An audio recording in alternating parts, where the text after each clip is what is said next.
And welcome along to episode 2 in season 3. Can you believe it? We're going that long of cocktails and conversation. Nick Luck coming to you from the banks of the River Thames in London at an unearthly hour. Much more sociable, Brittany Earton, early afternoon cocktails in Los Angeles, California. And Mark Tubridy with his exposed brickwork in Brooklyn. Ladies and gentlemen, cheers with a 2010 Saint Joseph ahead of the winner you're in, Stephen Foster, at Churchill Downs this weekend. Ooh, will you Very give us fancy. a bit of, an idea what the notes are that you're tasting in there? Because I did just come back from Italy. Yes, I'm throwing that out there. I have no idea about the notes, but it is absolutely delicious. It's getting persimmon, a little grandma's attic, freshly cut grass. I don't know. I'm not good with wine. there's never a bad time to be smelling grandma's attic. On we go. Brittany, how have you been? How was Italy? I'm great. I was just tweeting that we are up and running because I'm really excited for our show today. I mean, Dallas Stewart is an unbelievable horseman, and he's just such a nice guy, but so much personality. So I can't wait to hear all of his stories.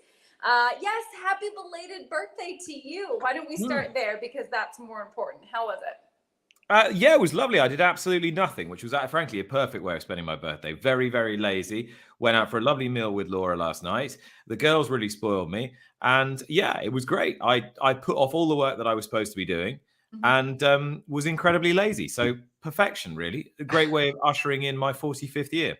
Well, I was going to say, after all the work that you have done lately, it was probably nice to have Father's Day and then obviously your birthday.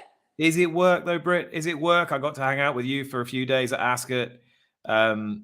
It was a great week, beautiful weather, and we've just been plowing along since. How have you been, Mark? I've been excellent. Yeah, hanging in here in the New York City heat and humidity. We're getting ready for 4th of July at my rooftop bar. So ordering cases upon cases of tequila and vodka. But I'm excited to talk brandy tonight because we haven't done too many brandy cocktails. So I'm really interested to kind of get into the nitty gritty of different styles of brandy and make one of my favorite drinks, a Pisco Sour, which is gorgeous to look at as well. But Can you give us a brief description as to how you would classify brandy and, why maybe most people don't drink it as often as, say, like a bourbon or a vodka? Yeah, well, it's interesting. We're going to talk about this a little bit later on as well. But, when we think of brandy, we tend to think of the aged version of brandy, right? So cognacs, things that have been sitting in an oak barrel for 2 years or more. So it develops that, beautiful dark amber brown color. It picks up notes of raisins and vanilla, all of that beautiful interaction that you get from the oak itself. But what many people don't know, which we will talk about, is there are unaged brandies as well. So Pisco kind of falls under that category, delivers a whole different flavor profile, and that's going to be something that really is featured by today's drink, the Pisco Sour. But yeah, I don't know why it doesn't get kind of all the attention that some of those other spirits do, but it's a delicious spirit. I was going to say, I can imagine Nick sitting by a fireplace with a top hat and, his tuxedo on, sipping on a nice brandy. So in the right time and place, it's a beautiful thing. And one of those beautiful little glasses too, the snifter glasses, which are actually meant to kind of funnel those aromas up to your nose. So, we talk about this sometimes, but glassware is actually functional the way that it's designed as well. The same way that we hold a martini glass by the stem so that we don't heat up the beverage with our hands, because that's a drink that's been chilled and then served without ice. So likewise, those snifters, the brandy snifters, are meant to kind of channel those beautiful aromas up to your nose so that you can enjoy it more. Lovely. I quite like a brandy like after dinner. So a nice cognac or an Armagnac maybe after dinner the odd time. The only thing is, isn't brandy supposed to be a digestif? So aren't you supposed to finish with brandy? Isn't that the point of it? I don't know. Would I want to be drinking brandy at, say, happy hour, cocktail hour? I mean, it kind of goes into our cocktail today. It depends on the time and place, and it depends on the style of brandy. But, a lot of those digestifs that you're referring to, things like, Amari and, the Fernets and the Nonino, Amaro, stuff like that, it actually is infused with bitter barks and roots and herbs that quite literally actually have that effect of helping your digestion. So those are kind of traditional digestifs. Brandy, we are used to seeing it at the end of the meal, but I don't think there's anything in there that traditionally ties it to being a digestif. But you're absolutely right that that's kind of the perception. So we'll try to change that today if we can. Yeah, we're making him hit all of his talking points earlier in the show. I'm going to have nothing to say later. Formatted. Let's recap. We had some phenomenal Breeders' Cup Challenge Series races from Royal Ascot this past. How many weeks ago was that? I don't know where I am, what time it is, what day it is. 2 weeks ago, was it? 2 weeks ago. Nick, who were you most impressed by in those 4 Breeders' Cup Challenge Series races? Oh, no doubt. Of the 4 Breeders' Cup Challenge Series, the most impressive winner was Baid, who has a reasonable claim to being the best horse in the world. I was going to say on any surface. I mean, it would be close call between him and Flightline at the moment, I think, in terms of international classifications. But he's very, very good. He's undefeated 8 for 8. He's following the same path as Frankel through his 4-year-old season. But the only difference I'd like to see is I'd like to see them take up the invite and come to Keeneland once they've done everything else. But It's just a question of whether William Haggis rolls that particular dice or whether the horse then is just too valuable as a stud prospect for Shadwell to want to do that. I live in hope because he is a horse the world should be seeing. He's a fabulous horse. The likeliest horse from Ascot to go to Breeders' Cup of the Win and You're In horses is the 2-year-old, the Riddler, the one that came all the way across the track and in America would have got thrown out. Yep, very controversial. Actually, today, his owners, Ammo Racing, have lodged an appeal. The owners of the second place finish. Well, they were second and third, yeah, but they won't win. But I think it's an important watershed moment for the dangerous riding or irresponsible riding in the UK. So it'll be interesting to see how that plays out. Well, if there are no changes there, the Riddler set to come and the owners just absolutely ecstatic. Oh, wow. Jeff Hall hit it 50-1 on the Riddler. Well done. I mean, I am a sucker for this horse only because of the blaze. It actually looks like a question mark, hence the name, the Riddler. So I was sold on that. But yes, the non-DQ is an entirely different conversation. Yeah, we've got some regulars aboard the good ship CNC this evening. Pegeen Thornton's back. Bill and she are looking forward to the show. Katie always with us. Jeff Hall likewise, and our old friend Dorian Dickinson, Desiree DeVries and Joan Ludlow. Thank you for your good wishes. And Wayne Harrison says he enjoys my podcast but doesn't rate my tips. Fair enough. Rishi Prasad gave you a good tip yesterday. They were 10-1 shot. Don't think much of his tennis tipping. Both the British hopefuls crashing out today. Murray and Raducanu gone, out, done. Put a fork in it. The GOAT, Serena Williams, out in a very long and lengthy 3-set match against Harmony Tan in the first round. So, but that was her first singles match in a year. But her future looking a little bit leery. Not quite sure where she'll return. Come on, light career. What I wanted to bring up, unless I saw this wrong, our good friend Eric Johnson, who came on the show back in season 1, did he not just win the Stanley Cup? Yeah, nice shout out by you. Yes. So good for him. Great to see him so happy and smiling as he always is. But fantastic accomplishment. I know he's been working for that one since he was just a little kid. So and cheers, Eric, if you're watching tonight. I know you're a huge fan of the show. So here's to you, and thanks for all your support over the years. Yeah, Game 6, and I have no doubt that Stanley Cup is probably going to make its way to Del Mar this summer. So keep an eye out for that. Yep. Good stuff. Speaking of big races coming up, or big wins, hopefully, Stephen Foster this weekend, a win and you're in for the Longines Breeders Cup Classic, and then also the Princess Rooney, which is coming up from Gulfstream Park, a win and you're in for the Breeders' Cup Filly and Mare Sprint. It's really interesting what Breeders' Cup did in terms of the Challenge Series and adjusting it a little bit to make it more of a West Coast, Midwest, East Coast kind of series. So maybe we'll have those rivalries between some of these champions. Yeah, for sure. This weekend, Stephen Foster, you'll be hosting the show, Britt, this weekend? Yes, I fly out early tomorrow morning, head out to Churchill Downs. The show, as you can see there, is on NBC, big NBC from 4 to 6, and we'll be showing 3 races within our window, highlighted, of course, by the Stephen Foster. And it's a really good race. I mean, we're going to talk to Dallas Stewart about it in just a bit, but you have some really high quality contenders for that classic division. Yeah, I was looking because I'm on that voting panel for where your horses are ranked. And right, the classic rankings. Exactly. And the first week is just passed, been and done. Right. I just couldn't believe the list of potential horses, just the length of the list of horses who at this stage could possibly be pointing in that direction. But the point was made by, I think, Ray Paulick, that the top 10 had only had 22 starts so far this year between them. So the whole division, top 5, and then the bottom 5 had however many, right? But like it's it an was incredibly on the list. Yeah, it's an incredibly immature division at the moment, isn't it? If you see what it is, it's not fully molded. There's an awful lot of water to flow under the bridge between now and then. I think that's what makes it so exciting, though, because there are so many horses that could take that step forward. You don't know what the 3-year-olds are going to do. You have a horse like Flightline, who is sensational, incredibly talented, but he hasn't gone that far. So there's a lot of question marks too. There's a few of those on there. Aren't all the most talented horses ones that people will be saying, maybe they'd be better off running it? I mean, they've got to run Life is Good this year, haven't they? If they get him back in one piece. He's running on Saturday. Exactly, but they've got to get it. But they've got to get him pointing to the Classic, haven't they?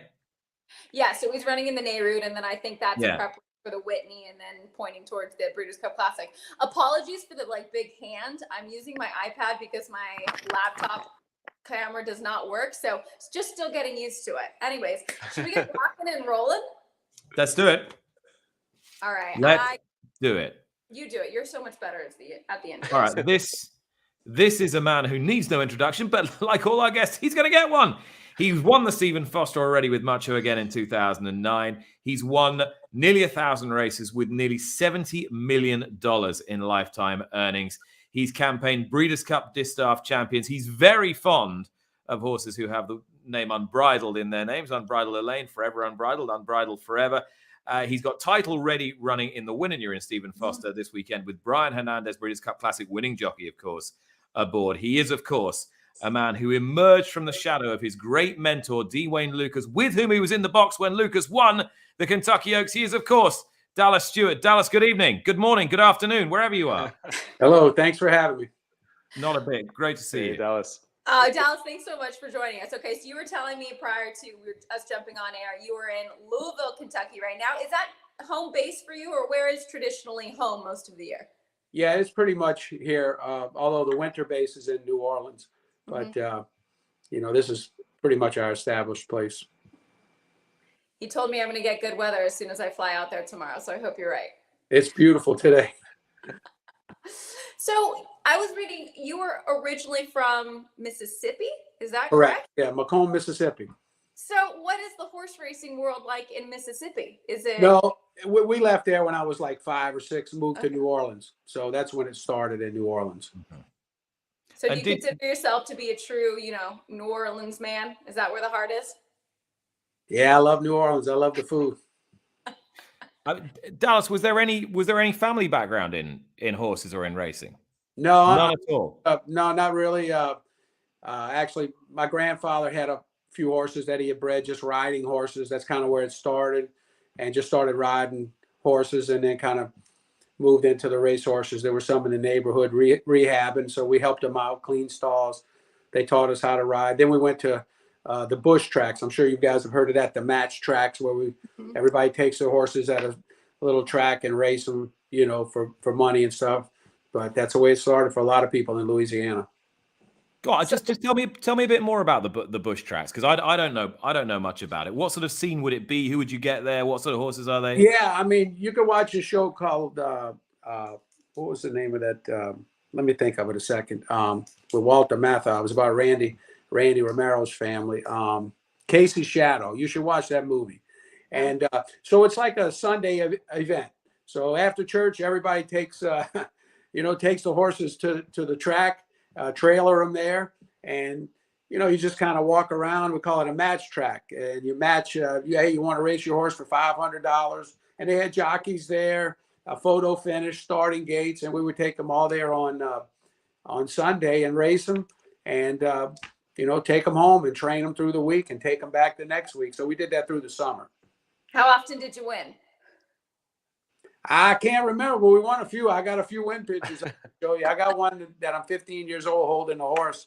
And so, yeah, we went often, whenever we could. And then we started going to what we call the recognized tracks, Jefferson Downs, Fairgrounds.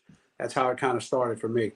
Was that early part of it as fun as you make it sound, or was it hard school? Was it a hard way of coming up? You had to cowboy up. It was wild. There was there was a lot of crazy things. Like I think they had an ambulance, they had a station wagon for the ambulance. You know, a lot of guys got hurt, man, but it was just like that, the rodeo, you know. So, but it was fun. It was fun. A lot of fast horses. Is that really what piqued your interest in terms of going into it full time and creating a career? Was it those moments spent at the bush tracks? Yeah, you know, my mom was a nurse and she raised 3 of us on her own. And I started with the horses and I told my mom, I was like, man, I like this. She says, oh, you need to go to school to be a doctor or something. I was like, I love these horses, mama. This is what I want to do. So thank God she raised us right. And everything's turned out pretty well so far. Were you where did you come in the 3? In the middle. You were the middle child. Yes, sir. And so tell me a little bit about your siblings. Yeah, an older brother and younger sister, great people. You know, they just have blue collar jobs, but they follow the races. My mom's 88. She follows the races on the computer, you know, calls me after every race. What happened? I'm like, oh, you can say anything. Please don't say what happened. Please don't say what happened. But she follows the races, follows the workouts. My brother and sister do also. So, you know, they love horse racing just like everywhere else in the world. People just love horse racing. It's unbelievable. I love that. So, we got a great thing here. Was she always supportive of your career, having said, oh, you got to go and be a doctor, and now obviously she loves it? Was it always that way? Yeah, I mean, I'm pretty hard-headed, you know, but yeah, she was supportive, and she still is, and she's my rock. I love that. Dallas, you know, I'm somewhat new to horse racing myself. I've learned a lot on this show, but I wonder, when you have families surrounding you that maybe are not necessarily close to the races themselves, do you ever find yourself getting advice from them? So even though they're not involved in it, they say, well, maybe you should try this, or you know, pick something up a little different. Does that ever happen, or not so much? Yeah, and it's gotten much easier, of course, with being able to watch the races live and watch many races. Like they'll just watch the races and watch the big races, and then they'll ask questions. You know, they're amateurs, but they'll ask questions, like you said. And it's great that you can just watch these type of programs, learn from experts like we have here, and you know, learn things. Yeah, absolutely. And it's fun. Everybody loves horse racing. I just watch it all over the world. It's unbelievable. I mean, Nick and I just got done with Royal Ascot, and you see the love that, you know, people in the UK have for it. And obviously it became such an international affair when the Australian won. For you and everywhere that you've traveled with horse racing, where do you find to be the most receptive? Is it Kentucky? Do they just embrace it the most out of all the places you've gone to? Because New Orleans seems to love their racing. Yeah, I wish it would get a little more exposure down there. It's such a great city. You know, the people down there just love the Saints. They just love the Saints. But I think we could do a little better job promoting it. You know, it's the 3rd oldest track in America there. A lot of great horses have run there. I just hope that going forward that we promote it better. We get a lot of tourists there, and we know a lot of tourists that, you know, have been different places to the races. But I just think we need to make it available to them somehow, some way. But you know, people love racing in Keeneland, Saratoga. I go to all the great places, so I just love wherever I'm at, you know. So, and hope that we can continue to promote it and give a great showing, and everybody have a good time.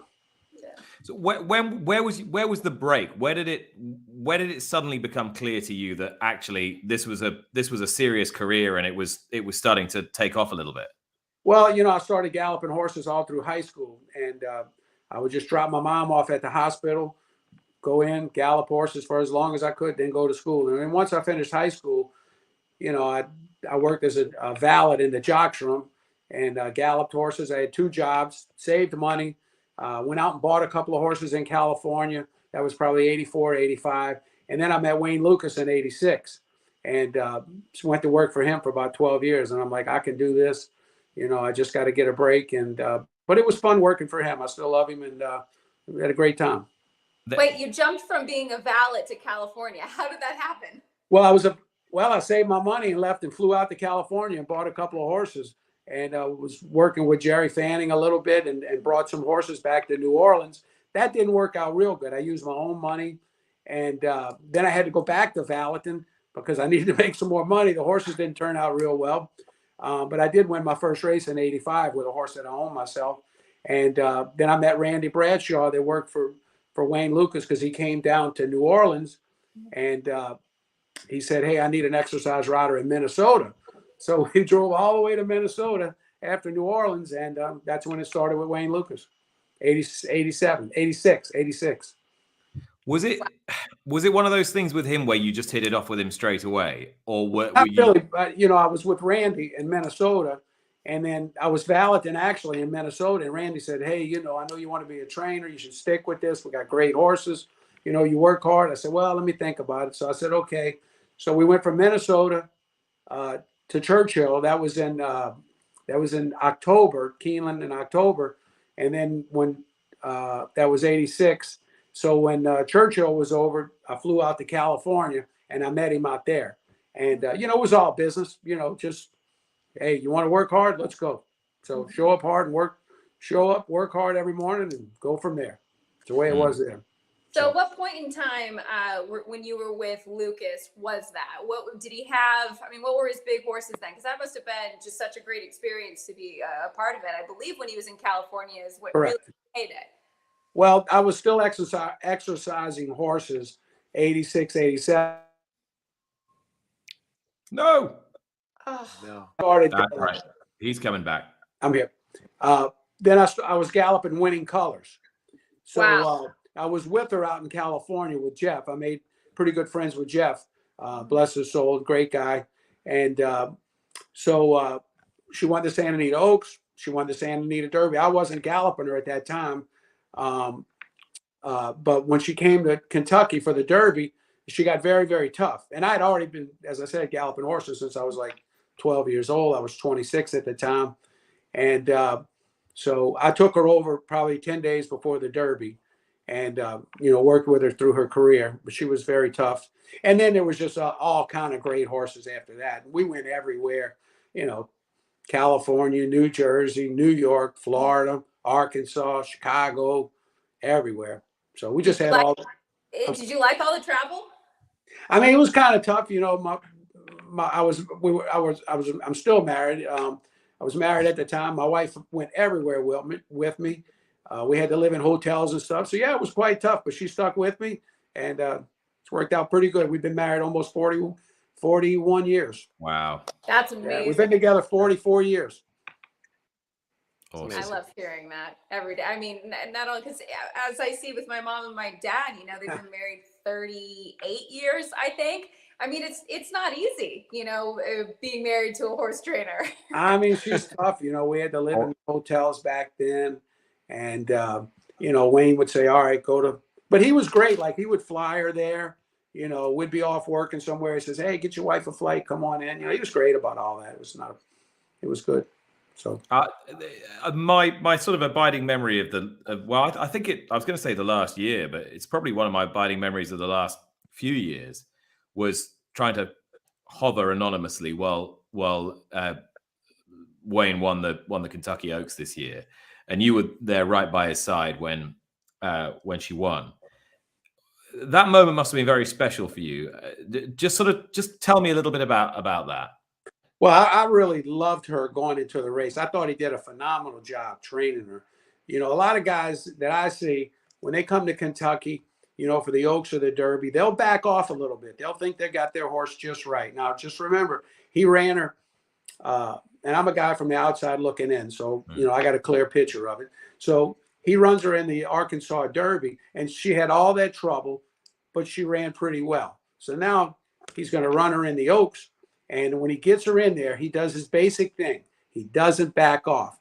You can look at the work tab. I mean, he worked her 6 furlongs, I think. He worked her 5/8, stiff works. You got to, we always just feel like you got to take it to him a little bit to be competitive in this big dance. And he did that. And I was in my box, actually, and he was walking by looking for his box. It was so crowded. And he says, I can't find my box. I said, Wayne, come on, sit in here with me. So him and his wife, Laura, came in, and that's when we joined each other. And I was just so happy for him and I told him, I said, you're going to win this. You're going to win this. If you have a good trip, you got the best horse here. and he did. And he did a great job. I'm very proud of him. And you looked as happy as if you'd won the race yourself. Why not? That guy obviously means the world to you. Absolutely. Why not? I mean, I'm curious, Dallas, how much, because every trainer has their own style, their own way of going about things, but you can see, say, with Todd, there's a lot of Dwayne in him too. Like, how much from your time spent with him and maybe other trainers do you use, and does it show up in your training today? I mean, look, we know it's a winning formula, a winning system. You know, you can critique it and lay your own on it, whatever you want. But you know, he brought a lot to the table for years about winning, and this game is about winning, and you better be winning sooner or later, or you won't be in this game very long. So, you know, we believe in what he brought to the table, and all of us have critiqued it here and there, I believe, to some degree. But I mean, he had a great formula. So it's just great that I was glad I worked there, and I've had a lot of fun. So what was the breakout moment? At what point do you think, right, okay, I've got to get out on my own and start showing people what I'm capable of? Yeah, I mean, you know, I worked for him for like 12 years, and just, you know, a couple of people had approached me off and on, and I was just feeling like, you know, hey, I really need to take a shot and make some money, some big money. And a couple of people offered me some good horses, and I just talked to him. I just said, hey, Wayne, I want to talk to you. And he said, oh shit, here we go. He already knew. And he was very supportive. He was very supportive. He gave me a pony and a saddle and anything I needed. You know, he was just terrific. So where was home base once you left him? Kentucky or Louisiana? Back to yeah, here back in Louisville, and then same to New Orleans, same way. I feel like for as long as I've known you, Dallas, you have had top class horses and a large barn that always show up. How difficult was it transitioning from an assistant to being a trainer on your own? You know, like we're working for Wayne, a lot of times he would just be in California. You'd be established here in Kentucky. I think I was leading trainer for him 5 times at Churchill, 5 times at Keeneland, 6 times at Turfway. That's what just comes to mind. Maybe I'm missing something there a little bit, but he relied on you a lot. You know, you had to win wherever you were. And Jeff was in New York, and Todd was in New York, and and Wayne was in California. Mark Henning was in the mix a little bit, and so you know, you just had to win wherever you were, and he would send you horses. And then eventually he merged over to Louisville, to Churchill, and then we worked together 2 or 3 years, and then I expanded on my own. But when it's your name on the license, even though you've had all this responsibility, when it's actually you that's in the spotlight, you that's being scrutinized, to what extent did those early days, the bush racing, that responsibility, that hard school, to what extent did that help you? Did that give you that inner confidence, that inner steel to be able to pull it off?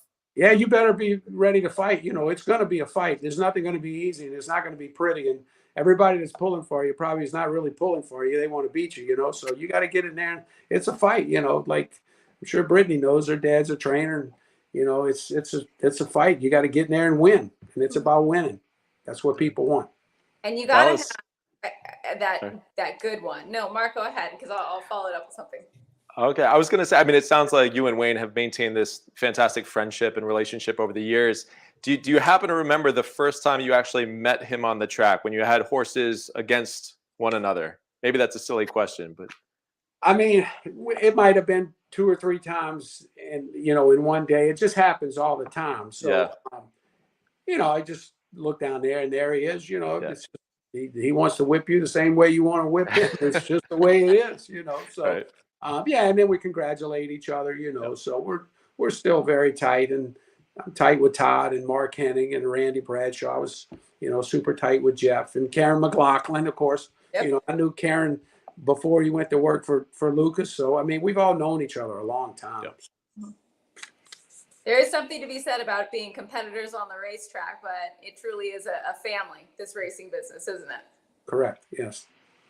So what I was going to ask was, what was the first kind of big horse for you that really kind of made you feel like I'm out here, I'm on the map? Because I think for every trainer, there's that horse. Well, I mean, probably Lemons Forever. Yeah. You know, I bought her as a yearling, and I bought a piece of her myself. I owned a piece of her, and she won the Kentucky Oaks, as you know, and then Chuck Fipke bought her, and then I went to training for him after. So picking her out as a yearling and buying a piece of her and training her and accomplishing everything she accomplished for me and my family was just unbelievable. So I would say that, and owning horses has been very good to me. I've purchased horses. I've got brood mares. I've just been, I've been quite lucky and quite fortunate that to own a couple of decent ones also. So has that been part of the whole deal for you, Dallas? That you've needed to look at everything commercially. It's not just about training horses and trying to make a living by charging people training fees. It's trying to trade. It's always trying to trade and build and create and duck and dive a little bit. Yeah, I mean, this game's, partly one way or the other way or different ways. Owning horses, getting horses at a good value, investing if you have the money, is a good thing, but you have to accomplish things with them. The first one that I ever really bought for myself was a filly named Nasty Storm, and 3 of us put up 10,000 apiece, and she did quite well. She made 800, and we sold her to $1 million for $1.1 million to Frank Stronach. So that was just one of them, but there's been a couple of them that have helped me out financially. So owning horses has been very good to me. Training horses is one talent in and of itself, but picking horses, actually eyeing them and seeing how they can develop is a completely other ballgame. Have you just always had a knack for the physicality of the equine athlete too? Well, you learn that over time. It's like working for Wayne. You get, he was, we all know what he can do. So over the years, when he's buying all these great looking horses, you start paying attention, and maybe some of them can't run. Maybe some of them, are great horses. So over the years, there's just one after the other, many times horses that he picked out, and you learn from that. So when your time comes, you got that, you put that in your brain and use what you learned. Mm-hmm. Are you a gambler by nature? I mean, are you a natural risk taker? Well, I don't actually gamble like betting on horses. I just don't even really think about it. But I do like to buy horses and stuff like that. So I'm a risk taker to some degree, but I try to be smart. I try not to get over. My mom always said, "Don't spend more than you make." Be careful. So what? She sounds like a very smart woman. I want to meet her. Oh, she is. We should have got her on as well. I mean, how great would that have been? We've done this before. Yeah, I know. She said she wanted you to be a doctor, and the horses took over. What do you think? What do you think you'd have been best at if you hadn't done this? Oh, I don't know. I mean, I like to help people. I like to feed people. I like to, see people. I don't know. I like to motivate people. I have people that's worked for me for 20 years, 25 years. I like people, man. I'm not saying I've always been the best person, but I like to help people. I don't think I've often seen you not smiling, Dallas. Are you just happy by nature? Because this is a tough game to always be happy in. Well, I like to be happy. I'm pretty serious sometimes, but I'm not going to let the bad times get me down. I can tell you that. Cheers to that. Speaking of, I think Mark's got a delicious cocktail for us. Dallas, what's your drink of choice? I mean, I don't drink too much. I like a little bit of red wine. I like Blanton's a little bit, but I try not to, hit it too hard. We get up way too early. Is Blanton's the bourbon with the horse on top? Yes, ma'am. It is. And do you know the whole trick about the letter on each bottle, Brittany? No. So on that top, the little horse kind of figurine on top, there's a little circle, and at the bottom you'll find either a B, L, A, N, T, O, N, or S. So if you buy enough bottles of it, I mean, you get a lot of duplicates, but people are always looking to complete the Blantons with all the different horse figurines. So a lot of times people will ask me at the bar, they'll kind of probe, like, especially if it's the last pour, hey, what's the letter on that bottle? They want to try to take that home. So super fast story that's associated with the Breeders' Cup. My dad was gifted a bottle of Blanton's in it was like a 1957 bottle or something. And he was gifted it for his wedding. And he really hadn't gotten into it. My dad's not, a big drinker aside from red wine usually either. And we had a barbecue at our house prior to the 2019 Breeders' Cup. And a good friend of ours decided that they would get into the bottle. So next thing you know, it's almost gone. And my dad does, join with them in having a little glass. And so basically it was emptied. And I think he was a little bit disappointed about it because it was such a special bottle. Can I just apologize for that now? Brittany was trying to be nice. It was Nick the whole time. It's been a couple of years, but wow. Pete, But if you're watching. so Sorry. he didn't ask. He just dove into the bottle. Your Yeah, friend. he just dove into it, but then it became a group thing, and it was a really fun moment. Okay. So, anyways, that was Monday before the Breeders' Cup 2019. Friday, my dad won the juvenile, stormed the court at 45-1. So he felt like maybe it was. Yeah, it was meant to be. Yeah, there you go. Exactly. Dallas, can you imagine if they'd had a camera on Brittany when that happened? Man, I'll tell you what, that was a great day. I remember seeing it. Yeah, you and everybody else, and Nick doesn't let me forget about it. Okay, Mark, your turn. Come on.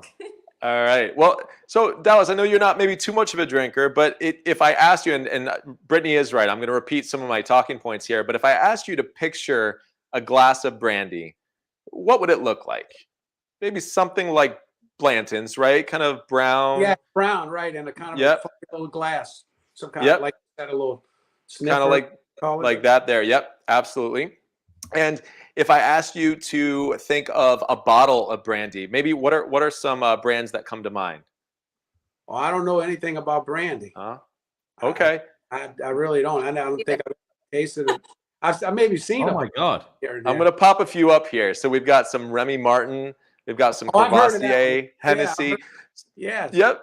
Yeah, so those are all really well-known brands of brandy, but specifically cognac. So cognac is a type of brandy. They're always kind of not poking fun, but I guess admiring the way things will just pop up randomly on this screen. Sometimes palm trees, you never know what's going to happen here. Every season you put more tech It's on. something new. Pretty much all we can do is stick a camera up our nose and go, hi. Oh, yeah, Every those are season beautiful Mark bottles. does something new.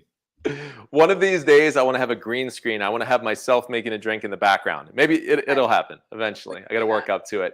But yeah, so cognac is a style of brandy. So it has some specific regulations. It does need to be made in the cognac region of France. And it has to be made according to some real kind of strict regulations, what grapes can be used, how long it must be aged for, things like that. But essentially, cognac is a type of brandy. But this is kind of what we think of when we think of brandy. Right. And if I ask you, and you don't have to answer, but if you think of a brandy cocktail, what comes to mind? For me, a sidecar. I love sidecars. Cognac, lemon juice, and Cointreau. Or if you're like my mom, maybe you love a brandy Alexander, a delicious dessert drink that we've made in the past here. So brandy, some creme de cacao, and cream. Mm-hmm. So all of these inclinations for us to think of brandy in this way makes sense, right? Because we're familiar with the aged version of brandy, which means brandy that has been left to sit in oak barrels and it matures over time, like we try to do. I'm trying to do myself. But can you have brandy that is not aged? You can. Because when you think of the definition of what brandy is actually just defined as a spirit that is distilled from the fermented mash of fruit, more often than not, grapes. So essentially, brandy is distilled wine. But that wine, those grapes can really come from anywhere. So you could have American brandy. You could have brandy from Greece. You could have brandy from Bolivia or Chile or Peru. Now, I bring up Peru and Chile because if you have an unaged brandy from those two countries, then you would most likely call it Pisco. So Pisco is essentially this unaged, brandy from Peru, from Chile. I think they actually have some bragging rights and a little arguments towards kind of the birth of that particular spirit. But either way, Where you're going with this? Yeah, I'm slowly getting there. But how do you enjoy an unaged brandy when what we're used to thinking is this? We're thinking of this dark spirit, like you're talking about, Dallas, like a nice Blanton's, something that's picked up all the characteristics from the oak that you want to have, or like Nick mentioned, having this at the end of a rich dinner or sitting by a fireplace, relaxing at the end of the night. But how do you enjoy an unaged brandy? Well, the best way to do it is in the classic, iconic cocktail, the Pisco Sour. So this is, you want to think about it almost like a daiquiri in some senses. We've got this unaged Pisco that we're going to get into in just a little bit here. We're going to have some fresh lime juice. It's completely clear. Completely clear. Yep. So and that's why I kind of led with that. You know, if I told you that this was brandy without really any context there, you'd probably think that I had lost my mind and it was getting too hot in this apartment. But this is basically Peruvian brandy. Yeah. But it's like tequila, right? You get the white stuff and the brown stuff. Yep. But what that goes back to is the time that it's spent in oak. And actually, if you want to complicate matters even more, a lot of rums these days, and even some tequilas, have been aged to the point where they pick up color from the oak, and they're actually charcoal filtered to remove that color. So there's a whole style of tequila called cristalinos. I know this is getting off topic, but it's interesting. Cristalinos, which are basically aged or even extra aged tequilas that should have some brown color to them, that are then passed through charcoal filters to remove that color. So it's deceiving when you see the bottle because you're tasting something that's clearly kind of mellowed out and matured in oak, but it doesn't look like it. That's not the case for this, though. Reading. This is all just right here in his brain. This is sheer geekiness, Dallas. That's to compensate for my lack of knowledge for all of the horse racing industry. But sounds like you got a great place and people probably really enjoy it. Oh, thank you so much. I appreciate that. Like you, I try to keep a smile on my face, be thankful and gracious for the help that I've received from people around me as well. So I think that's a common thread in all industries. But yeah, I'd love to show you guys how to make a beautiful Pisco Sour. So not only is it delicious, not only is it perfect this time of year, but it is beautiful to look at. And I'm going to show you why in just a couple minutes. So let's start by building the cocktail itself. With a little split screen here, we're going to start off with some fresh lime juice. Dallas, I always kind of stress on these shows that we want to use fresh citrus, and that it's one of the best ways of taking an okay cocktail to an amazing cocktail. Nothing really beats the fresh stuff. So we got a beautiful lime here. Little trick that I always try to show people is that a nice juicy lime will be shiny like this, not a lot of big noticeable pores, kind of smooth complexion kind of. But that's how you're going to get the most juice out of your limes, is picking a lime like that. So we're going to cut this in half. And we're going to do an ounce of fresh lime juice into our cocktail shaker. Now, one thing I love about this specific drink and daiquiris, and I think, Brittany, you're going to appreciate this as well, is it's not too sweet. We're intentionally going to pull back on the sweet aspect, which is going to be our simple syrup. And we're really going to make sure that the citrus and the spirit shine. So we're going to start with 1 ounce of our freshly squeezed lime juice. We do this right into the restaurant. I say, which cocktail is not sweet? And they're like, oh, this one isn't at all. And then it comes out and it feels like it's pure sugar. Yeah. And you know what? You are not alone in that at all, because that's probably one of the most common things that we hear as bartenders. But it's a very valid point too, because nothing kind of ruins a cocktail more, unless it's meant to be a sweet drink like a Brandy Alexander. But if you're expecting a sour drink, right, and you get just a sugar bomb, then that's really going to ruin the experience. So we're going to do 1 ounce of our lime juice. You'll see I almost got there on one, but I had to do a second one going into our tin. Now, again, we want this to be a little citrus forward. So we're going to do only 3/4 of an ounce of simple syrup. I say this a million times, but I probably use simple syrup at least 40 or 50 times in the show. So it's a very versatile ingredient to have at your home. You can buy it, but why do that? Equal parts sugar and water. Just mix that together over a low flame until the sugar dissolves. Super, super easy. Okay, now the surprising ingredient here, this Pisco, which basically does look like rum, right? Or gin or vodka.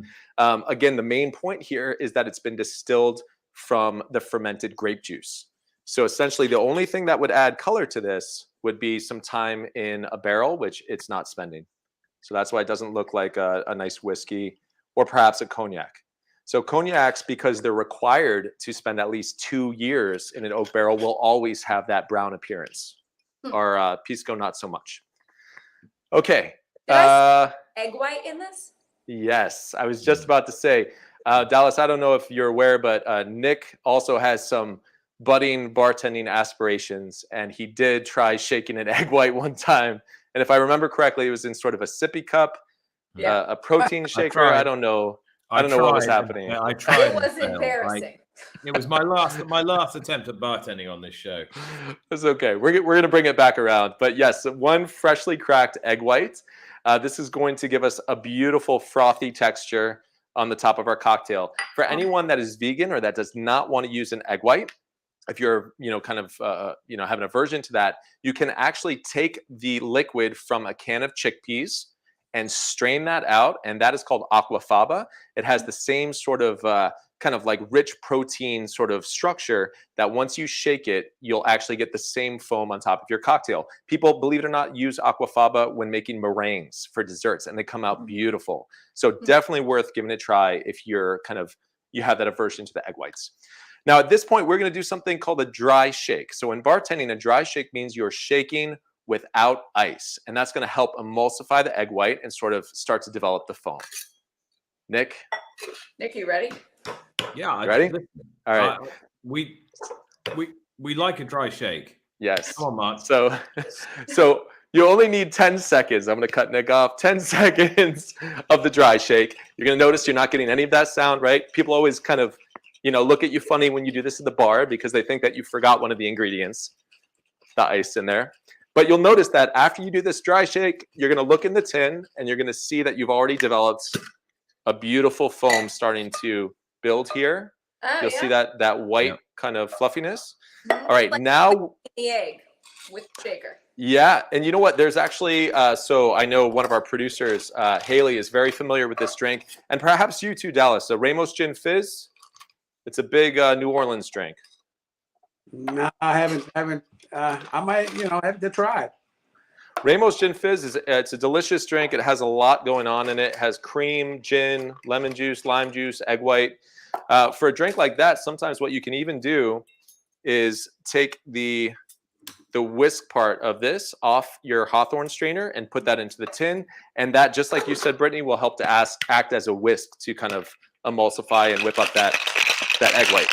Oh, I love this. There's never been an episode of where I learned something from Pisco. Yeah, I think I meant to say don't. I'm gonna go with that. You were losing the battle with Mark's dry shake there, Britt. All right, so we are going to fine strain this cocktail, meaning that we're going to pass this through a little fine strainer.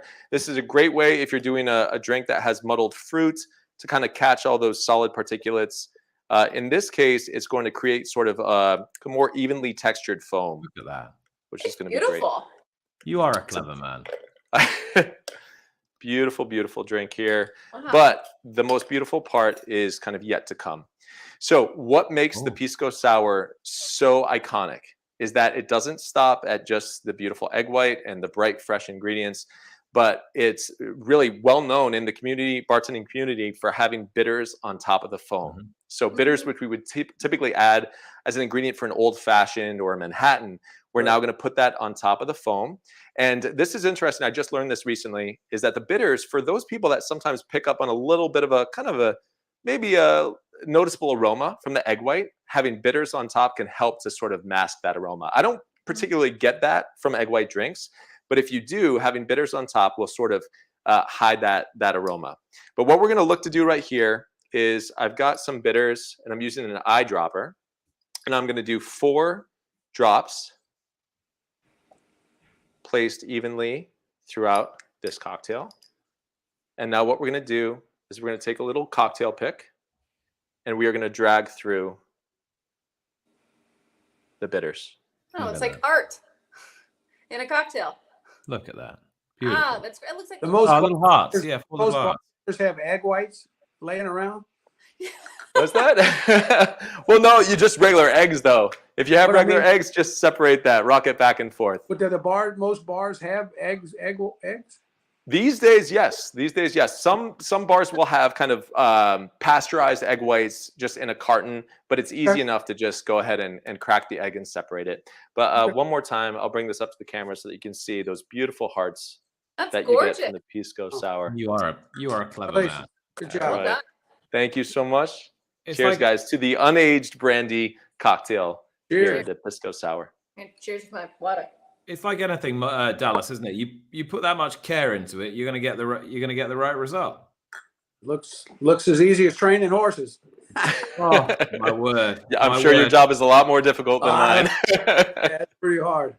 You make it look easy, though. I know we don't have you for a ton more time, but you were talking about Lemons Forever, and she was kind of the horse. But what about her daughters? I mean, that's remarkable, right? It's unbelievable. I mean, you don't often see that in racing. It just so talk to me a little bit about seeing what Forever Unbridled did, having trained the mother. Right. Well, the first one was Unbridled Forever. She won the Ballerina, and she was a real special filly mare, just great personality, easy to be around. And then Forever Unbridled comes on the scene. They had a few issues with her on the farm, and she just wasn't working good. And she was just, I don't know, they had some issues with her. So they sent her in, and I just kind of took my time with her. And the first time I worked her, she just, I told Chuck, I said, I think she'll be just fine, man. And, she was a phenomenal horse. I never really saw that they resembled what, their mother, or they just, the characteristics were all different. So I want to see that reaction, though, from the Breeders' Cup. I vaguely remember it being pretty epic. Well, this last one. Great. Here we go. I'm sorry. No, Dallas, go ahead. What were you going to say? No, I mean, she, that year, she had gotten injured as a 3-year-old, had a chip taken out of her ankle. I think she was already a grade 1 winner, but Chuck said, hey, let's go on. I think she can do more. He brought her back. I was kind of, thinking that maybe we brought her back, and she only had 3 races that year. The first one was the Fleur de Lis that she won easy. Then we gave her time off. We took her to Saratoga, ran her in the, I think it was the Personal Ensign. Was that what it was? Yeah, the Personal Ensign, I think it was. She beat Somberg. And then we took her to the Breeders' Cup. So she was 3 for 3 on the year that year. Here we go. She was phenomenal.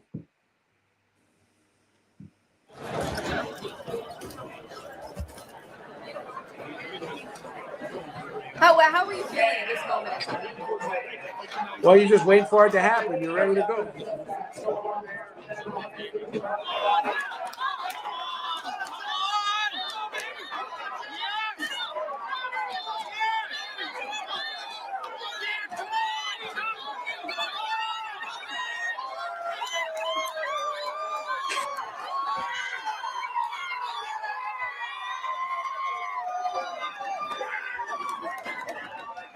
Great filly, huh? 3 for 3 on the year. Championship on the line. What can I say, right? Where's Chuck at? I love that. Everything what we had, we bet on 6. Well, I hope it wasn't everything, because you never know about these horses, man. What are you doing tonight? Whatever the boss wants.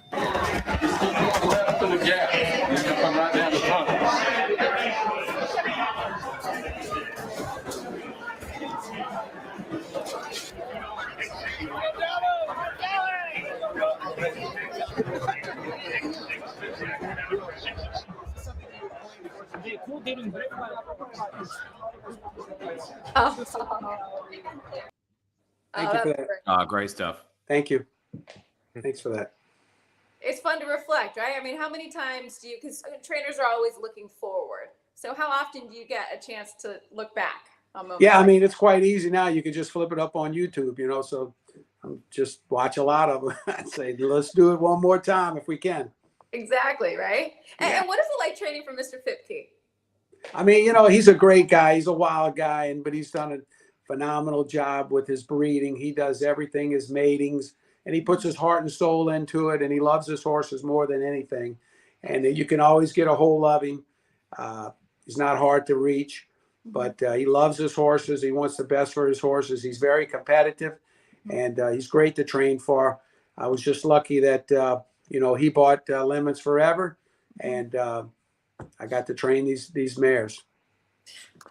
I love the way you're rolling into the winner you're in this weekend with a 7-year-old Entire who looks as though he might be getting better.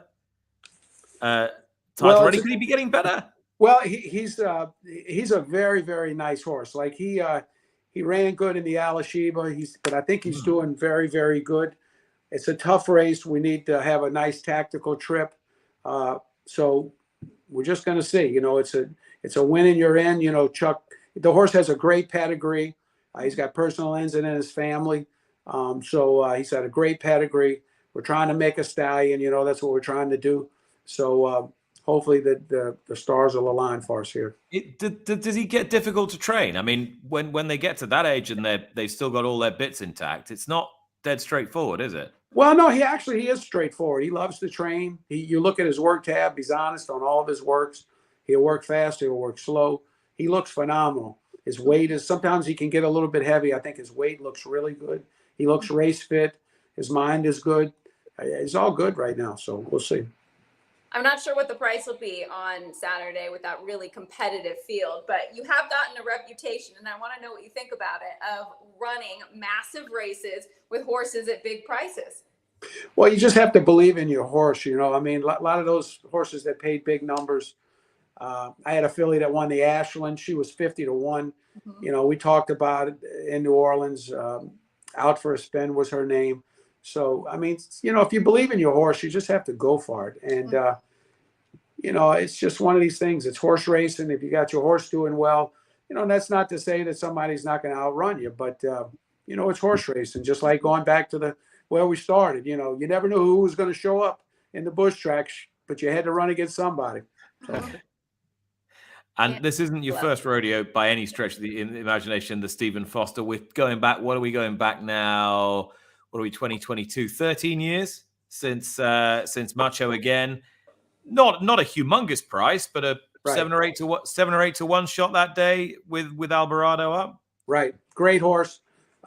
You competed at Saratoga, competed New Orleans, competed here. Just a great horse, not a big horse, but had a huge heart. And that's something I mean, correct me if I'm wrong, it's tough to train into a horse, right? They've either got that heart, that determination, or they don't. They've got to want to run. It's just bred in them. And, you know, our job is to keep them healthy and happy and, you know, have some fun with them and let them do their thing. I like that. Let them do their thing. Dallas, I can't thank you enough for joining us for this entire hour of a show. I mean, it's been It's flown by. pleasure. Yeah, it did. I mean, well, when you have a great guest like Dallas, it does. Yeah. Well, let's hope we can get one of those Pisco Sours after the Stephen Foster. Absolutely. I'm going to go find one if we win. I can tell you. Probably won't be as good as yours. You're going to have some probably cranky bartenders with the egg whites. We'll throw, if we win, I'll throw them 100. They'll get happy real quick. All right. Amazing. Sounds good. Thank you so much, and good luck this weekend. I'll see you in Kentucky. Peace to y'all. God bless. Good luck, Dallas. Thank you. Dallas, Cheers. thank you. Oh God, this no, story, I good didn't know half of that story. Starting at the bush tracks and Yeah. One of the great characters of the game. Amazing self-belief, amazing belief in his horses. Yeah. And you know, it's a tough game, but if you get the sort of satisfaction that Dallas does from it, then it just must be so rewarding. Mm-hmm. And I love what he had to say about, you know, when you asked him what else would you be doing, he said, I don't know, I love people, I love helping people, and that was beautiful. I think that comes to play as a trainer, because it's not just you, it's your entire team, and then your owners and the jockeys. It's really a team atmosphere where you have to care about people, and I think that probably has to do a lot with his success. Yeah, well, you know, when galloping horses is the easy bit. It's running the whole enterprise that's the tough bit, making sure your workforce is happy, and you know, just keeping the whole show on the road. Easier said than done, right? But he truly has a knack for it, and I'm grateful that we got him on our show. And a Pisco Sour, I got to try it too. Have you not had one, Brittany? No, never. I hadn't even heard of it until tonight. It's, you know, it falls under that category of sours, just like a whiskey sour or gin or, you know, bee's knees. All those drinks kind of come from the same family of drinks. But this really is, you know it when you see it. It's a beautiful drink, and it stands out. So yeah, the next time you're at a bar where you feel like you can trust them with it, go for it. Definitely. We are next with you on Cocktails and Conversation, Brittany, before the Haskell. Yes. Now, Good race. my calendar is not lodged sufficiently in my diary to tell you exactly July which Wednesday that is. 23rd, I believe. July 23, is it? I believe, because it's the day after opening day of Del Mar. And I told somebody earlier today that July 22nd is opening day of Del Mar. Hold your Perfection, horses. right. I July- will be. July 23rd, yes, is the Haskell, and that race will be on CNBC. I think we could see Cool. horses like Early Voting, the Preakness winner. Mhm. Zandon, I believe, is going to the Jim Dandy. There's going to be, next CNC episode will be July 20th, yes, because the Haskell is the 23rd. Wednesday before, and that's also when you're in for the Longines Breeders Cup Classic. July 20th. Cool. And then we roll on to the Whitney after that, I think. That is going to be how do I describe it? Probably one of the best Breeders' Cup Challenge Series races that we'll have. You know why? Yeah, because Life is Good's going to be there against No, Hot Rod because Charlie, it's the next time you see me. That's why. Oh, that's true. Reunited. Mark, you've just got to come up to Saratoga. I have to start making like weekend trips of it, I think. I'll pack some Pisco in my bag and just, hop over there. Oh, hello. Get Jasmine's in the band house. all back Yeah. together. No, that was just me knocking over my stuff. Yeah. All right. I have to say, I'm really glad that the Wi-Fi worked this time. Yes. Yeah. I got a little nervous for those little millisecond blips, but no, this was all the fortune was in our favor tonight, I think. I want to say thank you to Bill Ziegman. I want to say thank you to Dorian Dickinson, to Joan Ludlow, to John Evans, to Patrick Littledew, to Katie, obviously, and all our friends who tune in every week. Well, every week that we're on. It used to be every week. I mean, we're busy people now. Join us again for the Haskell, 20th of July. Say hello. Oh, who's that? This is Fanny. Fanny? Yeah, the Love little horse for the Big Ass Fans Dirt Mile. I love from it. years ago. Yep. She was just hanging out here. All right. Well, it's good to get Fanny on the show. We will see you next time. July 20th. From all of us, once again, good night. Night.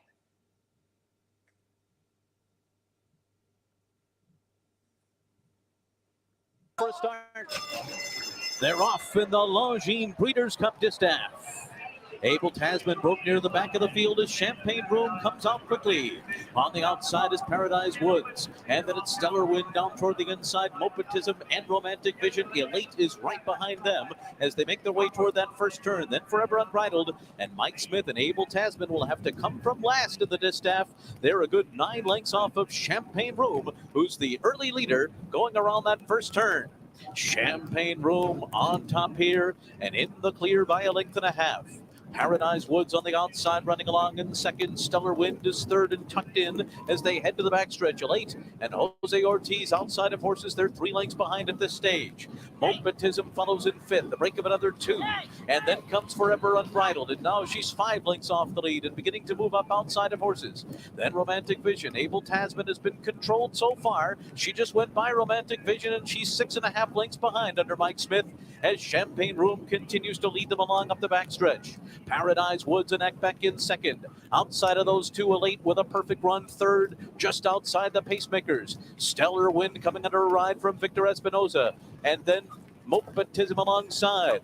John Velasquez and Forever Unbridled are on the move now, and here they come with a 4-wide bid, and suddenly they've gone by Elate, and Jose Ortiz is really pumping on her to go, and Mike Smith is asking a ton of run here from Abel Tasman. She's got to get going. Forever Unbridled has made a bid for the lead as they come to the top of the stretch, and Paradise Woods fights on from the inside. Abel Tasman is trying to come on, and here she is on the far outside.